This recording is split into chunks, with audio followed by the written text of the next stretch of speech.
नमस्कार मित्रों। आधुनिक भूगोलवेत्ताओं के जीवन परिचय के क्रम में आज हम बात करेंगे एक प्रमुख फ्रांसीसी भूगोलवेत्ता की, जिनका नाम है पॉल विडाल डी ला ब्लास। ब्लास एक ऐसे फ्रांसीसी भूगोलवेत्ता थे जिन्होंने आधुनिक भूगोल के विकास में महत्वपूर्ण भूमिका निभाई। फ्रांस के पेजेनस में जन्मे पॉल विडाल डी ला ब्लास 19वीं सदी के अंत और 20वीं सदी की शुरुआत में फ्रांसीसी भूगोल के एक प्रमुख व्यक्ति थे।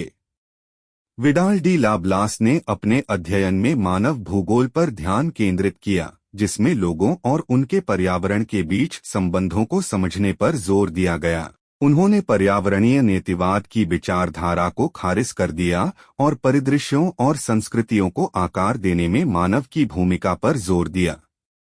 उनकी विशेषज्ञता क्षेत्रीय भूगोल में थी, जहां उन्होंने विभिन्न क्षेत्रों की अनूठी विशेषताओं और मानव समाज पर उनके प्रभाव को समझने की कोशिश की।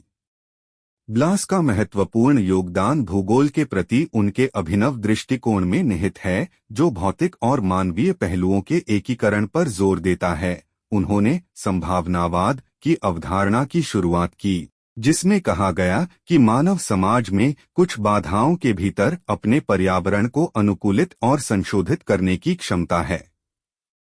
ब्लास की प्रमुख कृतियों में टेबल्यू डे ला ज्योग्राफी डे ला फ्रांस के भूगोल की झांकी है, जहां उन्होंने अपने गृह प्रदेश के अध्ययन के लिए अपने क्षेत्रीय दृष्टिकोण का उपयोग किया। उनकी प्रभावशाली पाठ्यपुस्तक प्रिंसिपल्स डी जियोग्राफी ह्यूमेन मानव भूगोल के सिद्धांत ने उनके विचारों को और अधिक मजबूत किया और भौगोलिक अनुशासन पर एक स्थायी प्रभाव छोड़ा।